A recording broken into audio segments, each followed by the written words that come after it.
So hello guys and welcome to my YouTube channel. I am CM में तनिष्का गर्ग और आज हम बात करने वाले हैं बहुत ही इंपॉर्टेंट टॉपिक के बारे में, जिसके पीछे मेरे पास बहुत सारे मैसेजेस आ चुके हैं कि आप सीएमए फाइनल के लिए स्ट्रैटेजी बता दो। तो today today we are talking about CMA final group 3 की स्ट्रैटेजी जो मैंने फॉलो की थी, जिसकी वजह से मुझे फर्स्ट अटेम्प्ट में सारे सब्जेक्ट्स पास हो गए थे। इवन फर्स्ट अटेम्प्ट में मैं पास तो हो ही गई थी। इवन जिस सब्जेक्ट में मेरे को सबसे ज़्यादा डर था, उस सब्जेक्ट में मैं एग्ज़ामिनेशन भी लेकर आई थी। तो मैं अपनी स्ट्रैटेजी बताने वाली हूँ कि कैसे मैंने सब कुछ मैनेज किया था, क्योंकि मुझे पता है कि ग्रुप 3 का ये बहुत ज़्यादा डर बिठाया हुआ है और बहुत ज़्यादा सब लोग को ये डर लगता है कि व्हाट इफ पास नहीं हुए तो? क्योंकि सबसे कम अगर किसी चीज़ का परसेंटेज जाता है, अगर किसी भी ग्रुप का परसेंटेज सबसे कम जाता है, पासिंग परसेंटेज, तो वो जाता है सिर्फ़ और सिर्फ़ ग्रुप 3 का। हम सबको पता है ये चीज़। बट मैं आज ये बताने नहीं आई हूँ तुम्हें, डिमोटिवेट बिल्कुल नहीं करने आई हूँ, क्योंकि अगर मैं कर सकती हूँ तो तुम लोग भी कर सकते हो यार। So it. और अगर आपको ऐसी वीडियोस और भी चाहिए तो कुछ नहीं करना, बस सब्सक्राइब कर दो मेरा यूट्यूब चैनल और प्लीज़ प्लीज़ प्लीज़ इस वीडियो को लाइक कर देना, कमेंट कर देना और शेयर करना अपने सारे फ्रेंड्स को, ताकि उनको भी हेल्प हो और वो भी सब कोई सीएमए बन जाए, हम सब पास हो जाएँ। ठीक है? तो स्टार्ट करते हैं कि मैंने क्या स्ट्रैटेजी फॉलो की थी जिसकी वजह से मुझे ना तो अटेम्प्ट्स लगे हैं, एग्ज़ामिनेशन भी आ गई। तो हुआ क्या था कि मतलब मेरा जो सिलेबस था वो मैंने कोशिश किया था कि मैं सितंबर अराउंड तक मैक्सिमम कंप्लीट कर दूँ, क्योंकि मेरे दिसंबर में एग्ज़ाम्स थे, तो मुझे था कि मेरे को जल्दी से जल्दी अपना सिलेबस कंप्लीट करना है। तो पहला आपका मोटिव ये होना चाहिए कि आपको सिलेबस कंप्लीट करना है, लेकिन सिलेबस कंप्लीट करने में भी एक कैच है, क्योंकि स्टूडेंट्स इसमें भी एक गलती कर देते हैं। वो क्या करते हैं, वो सारे के सारे लेक्चर्स कंप्लीट करने की कोशिश करते हैं। सबसे बड़ी मिस्टेक आप यही करते हो। आपको क्या लगता है कि आप जितना भी पढ़ते हो, वो सब कुछ एग्ज़ाम में आने वाला है? जितना सिलेबस बुक्स में दिया हुआ है, इतनी सारी बुक्स हैं और ये तो सिर्फ़ फाइनल की हैं, इंटर की तो और भी ज़्यादा होंगी और ये तो सिर्फ़ इंस्टीट्यूट के मटीरियल हैं। उसके अलावा अगर आपने किसी टीचर का मॉड्यूल या कुछ भी ऐसा शेयर कर रहे होगे या ले रहे होगे, तो मुझे पता है कि बहुत डिफ़िकल्ट होता है इतना ज़्यादा सिलेबस को याद रखना। तो जेनुइनली बता रही हूँ, एबीसी स्ट्रैटेजी देखो, मैंने भी अपने चैनल पे डाली हुई है, इंस्टाग्राम पे भी डाली हुई है, इंस्टाग्राम का हैंडल यहाँ पे अटैच कर दूँगी, चेक कर लेना। और तुम खुद देखोगे कि एबीसी कैटेगरी की जो चैप्टर्स हैं, सिर्फ़ उनसे ही क्वेश्चन्स आते हैं। तो हमें इतना सारा क्यों पढ़ना है? इसका मतलब ये नहीं है कि बहुत ज़्यादा सेलेक्टिव स्टडी होके जाना है, क्योंकि एमसीक्यू तो देखो कहीं से भी आ सकते हैं। लेकिन जो तुम्हें पता है कि इस पर्टिकुलर चैप्टर से इम्पोर्टेंट है और इसका कहीं से किसी से लिंकेज भी नहीं है। देखो, कुछ चैप्टर्स ऐसे होते हैं जिनके लिए ना आपको कुछ जो बेसिक छोटे-मोटे चैप्टर्स होते हैं वो पढ़ने ही पड़ते हैं, just to get that concept clarity. तो अगर आपको वो प्रॉब्लम है ना, तो मतलब कुछ चैप्टर्स में ये प्रॉब्लम होती है, आई नो। तो प्लीज़ उन सब्जेक्ट को आप लाइन वाइज़ लाइन, जैसे टीचर ने आपको पढ़ाया हुआ है, या जैसे आप खुद अपनी प्रिपरेशन कर रहे हो वैसे करो। लेकिन जो सब्जेक्ट्स में ऐसा कुछ भी नहीं है कि आप कोई भी चैप्टर कहीं से भी पढ़ सकते हो, तो प्लीज़ एबीसी जो चैप्टर्स हैं उनको पहले सिलेबस कंप्लीट करो और उनको थॉरोली रिवाइज़ भी करते रहो। रिवाइज़ से सबसे बड़ी गलती जो मैंने भी करी थी और आप लोग भी कर रहे हो, मुझे पता है। तुम लोग क्या कर रहे हो, बस फटाफट बस सिलेबस कंप्लीट करना है, बस फटाफट लेक्चर्स कंप्लीट करना है। जितना जल्दी मैं लेक्चर्स कंप्लीट करूँगी उतना ज़्यादा मैं रिवाइज़ कर पाऊँगी। हाँ, ये बात सच है कि आप जितना जल्दी रिवाइज़ कर पाओगे उतना ही जल्दी आप हम ये सच हाँ, ये सच है कि जितना जल्दी आप लोग एग्ज़ाम के लिए सारा सिलेबस कंप्लीट करोगे, उतना जल्दी आप रिवाइज़ कर पाओगे, मैं मना नहीं करती, वो बात बिल्कुल सच है।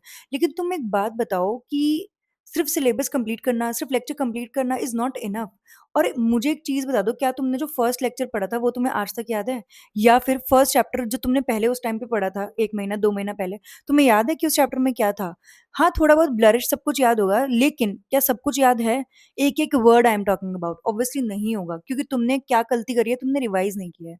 हम लोग बहुत प्लान्स बनाते हैं, मैं भी इतनी प्लान्स बनाती थी, मैं सोचती थी यार एक काम करूँगी, जो पूरा हफ्ता पढ़ा करूँगी ना, सैटरडे संडे में वो रिवाइज़ करा करूँगी। लेकिन क्या होता है ना कि जब हम ग्रुप की इवन फाइनल की प्रिपरेशन कर रहे होते हैं ना, तो हमें आर्टिकलशिप भी करनी पड़ती है साथ में, जिसकी वजह से इतना मुश्किल हो जाता है कि हम डेली तो रिवाइज़ ही नहीं कर पाते हैं, ना ही हम वीकेंड पे रिवाइज़ कर पाते हैं। हमें ये लगता है कि अरे यार आर्टिकलशिप पूरा टाइम करते हैं, तो 4-5 घंटे मिल पाते हैं डेली। लेकिन वहीं अगर हम सैटरडे संडे देखें तो हमें 8-10 घंटे हम इनपुट निकाल सकते हैं अपना, सॉरी, 8-10 घंटे का हम आउटपुट निकाल सकते हैं अपना। लेकिन तुम ये सोचो कि 8-10 घंटे तुम पढ़ रहे हो, मैं मना नहीं कर रही, बहुत अच्छी बात है, तुम्हें वीकेंड्स अच्छे से वो करने चाहिए यूज़, मैं मना नहीं करती उस चीज़ के लिए। लेकिन तुम जो सबसे बड़ी गलती ये करते हो ना, कि तुम सिर्फ़ वीकेंड पे सिर्फ़ नए-नए लेक्चर्स पढ़ते जा रहे हो, पढ़ते जा रहे हो, पढ़ते जा रहे हो और पीछे का सब कुछ भूलते जा रहे हो। तो ये गलती मत करो गाइज़। और प्लीज़, प्लीज़, प्लीज़, अब हम सब्जेक्ट वाइज़ थोड़ा मैं आपको स्ट्रैटेजाइज़ बता देती हूँ कि सब्जेक्ट वाइज़ आपको कैसे क्या चीज़ें रिवाइज़ करनी चाहिए। लॉ की बात करती हूँ तो ऑब्वियसली मेरा लॉ अच्छा था, क्योंकि मैं मुझे मतलब क्या बोलते हैं, मुझे थ्योरी रटने में कोई प्रॉब्लम नहीं होती थी और मेरे को बहुत ज़्यादा टाइम भी नहीं लगता था, तो मैं याद कर लेती थी। लेकिन मेरे को पता है कि तुम लोग बहुत ज़्यादा गलती करते हो और तुम लोग के ना थ्योरी में ही मार्क्स कटते हैं। जिन लोग का थ्योरी नहीं अच्छा होता ना, वो ये सोचते हैं, अरे यार! इसको एंड में पढ़ते हैं ना, इसको एंड में पढ़ते हैं। यही गलती तुम कर रहे हो और सब लोग तुम्हें यही समझा रहे होते हैं ना। मेरे को लगता है मैंने जितनी भी वीडियोज़ देखी हैं या मैंने अपने टाइम पे जो भी टीचर्स को फॉलो किया था, जो भी लोगों को फॉलो किया था ना, वो सब यही बोलते थे, "अरे एंड में पढ़ना थ्योरी, वरना भूल जाओगे।" भाई सबसे बड़ी गलती कर रहे हो और मैंने ये गलती नहीं करी थी, इसलिए मेरे को सारे मॉक टेस्ट में अच्छे मार्क्स आए थे, इवन एग्ज़ाम्शन आई थी एग्ज़ाम में तो। तो तुम लोग को क्या करना है, लॉ कैसे पढ़ना है वो आज बता देती हूँ। लॉ के लिए प्लीज़ एक चीज़ अपने दिमाग में बैठा लो कि आज से ही पढ़ना स्टार्ट करना है। ये बिल्कुल नहीं सोचना कि अच्छा लेक्चर देखते रहते हैं और एंड में जाके रिवाइज़ करेंगे। मुझे एक चीज़ बताओ, अगर तुम आज कोई चीज़ बस एक बार ये करके देख लो मेरे कहने से, एक बार, अगर तुम नहीं मुझे थैंक यू आके बोलोगे कमेंट में, तो तुम मेरा नाम बदल देना, ठीक है? मैं तुम्हें सच बता रही हूँ, एक बार ये करके देखो, तुमने मान लेते हैं कोई भी सब्जेक्ट पढ़ा, कोई भी टॉपिक पढ़ा, मान लेते हैं क्वालिफिकेशंस ऑफ अ डायरेक्टर पढ़ लिया। टीचर ने समझा दिया कि तुम्हें कैसे पढ़ना है या कैसे क्या-क्या क्वालिफिकेशंस होती हैं, सब कुछ समझ गए। उसके बाद उसको रोक दो, वहीं रोको, ठीक है? और जो मुझे हाँ, एक मैसेज ये भी आ रहे थे बहुत ज़्यादा कि नोट्स किसके रेफर करें। सबसे अच्छे और बेस्ट नोट्स अगर किसी के हैं, तो वो तुम्हारे हैं। सच में। मैं यहाँ पे अपनी क्लिप ऐड कर देती हूँ कि मैंने नोट्स कैसे बनाए थे। अगर तुम्हें नोट्स के लिए भी पूरी गाइडेंस चाहिए कि तुम्हें कैसे नोट्स बनाने चाहिए थ्योरी सब्जेक्ट के, उसके लिए भी पूरा एक वीडियो लेकर आऊँगी, टेंशन मत लो, बस कमेंट कर देना अगर तुम्हें चाहिए हो, अगर तुम्हें सच में ज़रूरत है तो। तो मैं तुम्हें एक चीज़ बताती हूँ, तुमने क्वालिफ़िकेशंस पढ़ ली है, ठीक है? अब क्या करना है, वीडियो को वहीं पॉज़ करना है। अगर तुम चाहते हो कि तुम पास होना चाहते हो, अच्छे मार्क्स लेकर आना चाहते हो, इवन एग्ज़ामिनेशन और रैंक स्कोर करना चाहते हो लॉ में अच्छे नंबर लेकर आना चाहते हो ना, तो सुन लो प्लीज़। ठीक है, हमने क्वालिफ़िकेशंस पढ़ ली, वहीं रुक जाना है और उसके बाद अपना मॉड्यूल खोलो या फिर जिस टीचर का आप मटीरियल फ़ॉलो कर रहे हो, प्लीज़ चेक करना, क्योंकि कई बार क्या होता है ना, कुछ जो टीचर्स होते हैं जिनसे हम लेक्चर्स लेते हैं, या तो वो सीएमए ओरिएंटेड नहीं होते हैं या फिर कुछ टीचर्स होते भी हैं अगर, तो वो क्या सोचते हैं, अरे ये इम्पोर्टेंट टॉपिक्स नहीं है, प्लीज़ इसे रहने देते हैं या फिर इंक्लूड नहीं करते अपने। और कुछ लोगों को ना ये लगता है कि अरे यार, ये हमें बहुत ज़्यादा समझाना पड़ेगा ना इस बच्चे को, तो इसलिए रहने देते हैं ये वाला। तो एक काम करते हैं, कुछ और देखते हैं। ठीक है? तो कुछ या फिर रहने देते हैं, वो टॉपिक्स वो नहीं लिखते हैं, बट वो हमारे इंस्टीट्यूट के मैट में होता है, तो प्लीज़ वेरीफाई ज़रूर करना जो टॉपिक्स तुमने पढ़े हैं, जो टॉपिक्स तुम्हारे टीचर ने पढ़ाए हैं, क्या वो टॉपिक्स मेंशन थे तुम्हारे इंस्टीट्यूट में और क्या जो इंस्टीट्यूट की बुक में मेंशन है, वो तुम्हारी बुक में है या नहीं है? मैंने तो सब कुछ इंस्टीट्यूट के मैट से पढ़ा था, मैंने किसी टीचर की क्लासेस नहीं ली थी, तो मेरे को नहीं पता है कि क्या-क्या मटीरियल होता है, बट मैंने सुना है बच्चों से और मेरे फ्रेंड्स ने भी ये चीज़ बताई थी कि अरे यार! इस टीचर ने थोड़ा बहुत छोड़ दिया है, नहीं लिखा है, जो इंस्टीट्यूट के मैट में था। तो इसलिए मैं बोलती हूँ कि प्लीज़ रीचेक करते रहना बीच-बीच में जो-जो टॉपिक्स तुम पढ़ते जा रहे हो। ठीक है, तुमने पढ़ लिया, उसके बाद अपना मॉड्यूल खोलो या जिस भी टीचर की क्लास ले रखी है उसका मटीरियल खोलो और वो जो टॉपिक जो तुमने अभी पढ़ा है, उसको थोरोली पहले रीड करो। एक-एक लाइन रीड करो। तुम्हें क्या लगता है कि तुम क्या कहते हैं फाइनल के स्टूडेंट हो और तुम जाकर कुछ भी इंग्लिश नॉर्मल लिखाओगे और तुम्हें मार्क्स मिल जाएँगे, ऐसा नहीं होता है। मैं नहीं बोलती कि तुम एकदम सेक्शन रट लो, लेकिन कुछ एट लीस्ट कुछ सेक्शन जो इम्पोर्टेंट है प्लीज़ उनकी तो लर्न करो। ठीक है? कि तुम्हें पता है कि ये क्वेश्चन्स आते ही आते हैं, इस टॉपिक से क्वेश्चन्स आते हैं। जैसे कोरम है, डायरेक्टर्स में कोरम ऐसा फेवरेट चैप्टर है ना और ऐसा फेवरेट टॉपिक है इंस्टीट्यूट का, वो पूछता ही पूछता है उससे एक-एक क्वेश्चन। तो प्लीज़ उसका सेक्शन याद करके जाना। ऐसा कुछ-कुछ टॉपिक्स होते हैं जो बहुत अच्छे होते हैं और उनके लिए इंस्टीट्यूट ज़रूर टाइम देता है और उसके लिए वो ज़रूर पूछता है, ठीक है? तो हमने ये पढ़ लिया, उसके बाद एक-एक लाइन आपको थॉरली रीड करनी है और उसको मेमोराइज़ करने की कोशिश करनी है। मान लेते हैं एक लाइन आपने रिवाइज़ करी, एक लाइन आपने लर्न कर ली पूरी, ठीक है? पूरी एक लाइन लर्न करना है और वहीं रुक कर वो एक पूरी लाइन को पहले आँख बंद करके खुद से रिवाइज़ करना है। ठीक है, रिवाइज़ हो गया। उसके बाद उसे लिखना है। येस, लिखना है और लिखना कैसे है? तुमने लर्न तो कर लिया। तुम्हें ऐसे नहीं लिखना है रफ में, अरे कुछ भी लिखते जा रहे हो, ऐसा नहीं। प्रॉपर कॉपी लेनी है, नोट्स बनाने हैं और नोट्स में आपको वही सेम चीज़ लिखनी है, जो आपकी बुक में लिखा हुआ है। हाँ, जो बुक में लिखा हुआ है वही सेम चीज़ रिपीट करनी है। ठीक है? जो तुमने याद किया है उसको तुमने हेडिंग लिखना है, qualifications of director, section number, उसके बाद तुम्हें एरोज़ लगाने हैं। मैं अपना यहाँ पे चार्ट बना के बता दूँगी कि तुम मैंने कैसे बनाया था, जो तुम्हारे लिए हेल्पफुल होगा एग्ज़ाम टाइम में और तुम्हें बस वो चार्ट फॉर्म में लर्न करना है एग्ज़ाम टाइम के लिए, लेकिन तुम्हें रिवाइज़ फिर करना है उस चीज़ से। लेकिन तुम्हें ये नहीं करना है कि तुम क्या करो कि भाई उस सेम ही चीज़ को मतलब तुम ये मत करना कि वही सेम चार्ट बना के आ रहे हो एग्ज़ाम में, चार्ट मत बना के आना, ठीक है ना? वो पॉइंट्स में लिखना है। लेकिन क्या होता है ना, हम जब चार्ट बनाते हैं ना, तो हम सोचते हैं, अरे कीवर्ड्स लिख लेते हैं। ब्रो, कीवर्ड्स तो तुम लिखाओगे, लेकिन आगे पीछे का सेंटेंस कुछ लोगों को वो बनाने में भी प्रॉब्लम होती है। इसलिए बोल रही हूँ, ये ट्रिक फ़ॉलो कर लो और ऐसे तुम्हारे नोट्स तो बन ही जाएँगे, तुम्हारा रिवीज़न भी होता रहेगा साथ के साथ। फिर तुम क्या करोगे? थैंक यू बोलने आओगे। तो लॉ की ये बात हो गई है। उसके बाद हम बात कर लेते हैं एसएफएम, सबसे डरावना सब्जेक्ट मेरे लिए तो भाई। क्योंकि मेरी उसमें इतनी ज़्यादा मुझे इतना ज़्यादा मुझे मतलब इतना ज़्यादा मेरे को पैनिक हो रहा था ना, एग्ज़ाम देने से पहले I was shivering, I was crying the whole night कि मैं तो नहीं पास होने वाली हूँ, इसमें तो मेरा लगने वाला है अटेम्प्ट। अगर मैं फेल हुई तो यही सब्जेक्ट मुझे लेकर डूबेगा। कोई बात नहीं है। तो ये चीज़ तो मैंने सोच ली थी, बट पता है क्या हुआ कि मैंने मतलब ये देखा कि एक ना इंस्टीट्यूट का पैटर्न है। इवन चलो सब मतलब उनका ना एक पैटर्न है कि इस क्वेश्चन पे यही चैप्टर आता है। एक तो ये मास्टरमाइंड चीज़ मैंने क्रैक कर ली, ठीक है? कि इस क्वेश्चन का यही चैप्टर आता है और इवन मैंने इतना डिग इन किया था, मैं कैसे बताऊँ तुम लोग को, तुम लोग हँसोगे इस बात पे कि भाई इसने कितना टाइम दिया है। बट उससे ना पता है मेरी जो मेहनत थी और एग्ज़ाम से पहले जो स्ट्रेस था ना वो थोड़ा-सा कम हो गया था, क्योंकि मुझे पता था कि मुझे पढ़ना क्या है। क्योंकि कई लोग होते हैं इतना ज़्यादा सिलेबस होता है ना कि हम रिवाइज़ ही नहीं कर पाते। ग्रुप 3 का सिलेबस बहुत ज़्यादा वास्ट है, मुझे पता है। इसलिए ये ट्रिक बता रही हूँ, क्या मैंने तो किया हुआ है, अगर तुम्हें चाहिए तो बस कमेंट कर दो, मैं शेयर कर दूँगी वो भी। लेकिन पता है क्या होता है कि मैंने ना उन चैप्टर में से भी उन टॉपिक्स को फाइंड आउट कर लिया था कि जिनसे क्वेश्चन आएगा ही आएगा। मतलब मान लेते हैं कि अगर बॉन्ड का क्वेश्चन आता है, तो बॉन्ड का क्वेश्चन इसी टॉपिक से आता है और कोई टॉपिक ही नहीं है। 1 या 2 टॉपिक, वो मैंने ऐसे नहीं किया था, मैंने बहुत सारे जो पेज मतलब जो हमारे बहुत सारे पेपर्स थे ना, पास्ट पेपर्स, उनको एनालाइज़ किया था, एमटीपीज़, एमक्यूपीज़ सबको एनालाइज़ किया था।